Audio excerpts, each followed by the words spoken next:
Hey guys, in today's video, I'm going to show you how to get a student pilot certificate for free.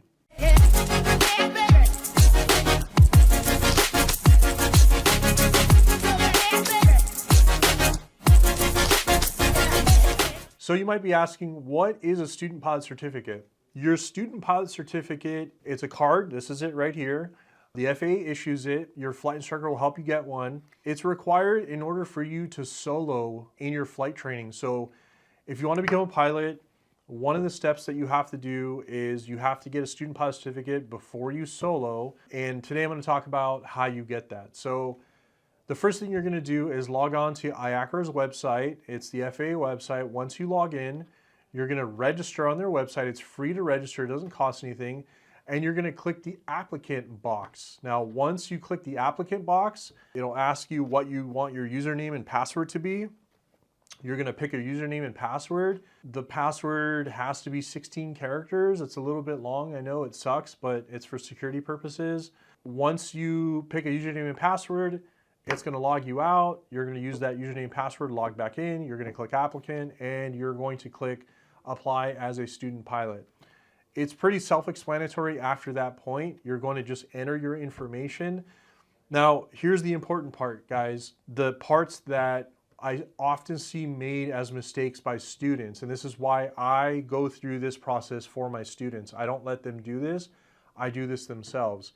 So I'm going to walk you through this. So if you decide to do it, you've got someone coaching you on what not to do or what mistakes not to make.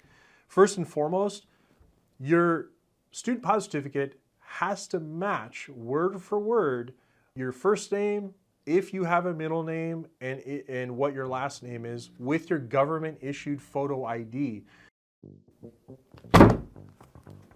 This is how I learned to fly 20 years ago. I squeezed all this into this. Flight Academy Online makes it easy to understand complicated concepts.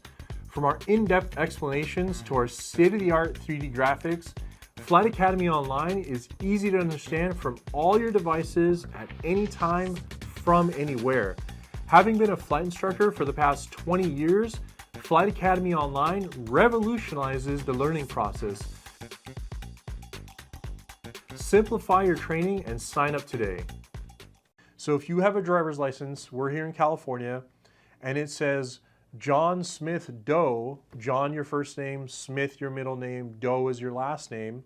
If that's what your California driver's license says, or whatever state you're in, you have to fill it out on your student pilot certificate exactly that way.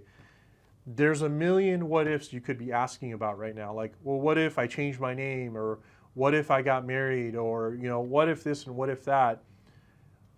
Whatever your driver's license says, it must match your student pilot certificate. If it doesn't match, the designated pilot examiner will not allow you to start the check ride, and it's a disqualification. Your IDs don't match. Some examiners will still accept the check ride fee and say, I'm sorry, but you're going to have to do a retake. This is a waste of my time. This is something that your instructor should have taken care of for you ahead of time and made sure that your name's matched on the student pilot certificate to your government issued photo ID. If your middle name is Smith, then don't write an S initial on this. Exactly the same way that your driver's license is, or whatever government issued photo ID you're using, make sure it matches.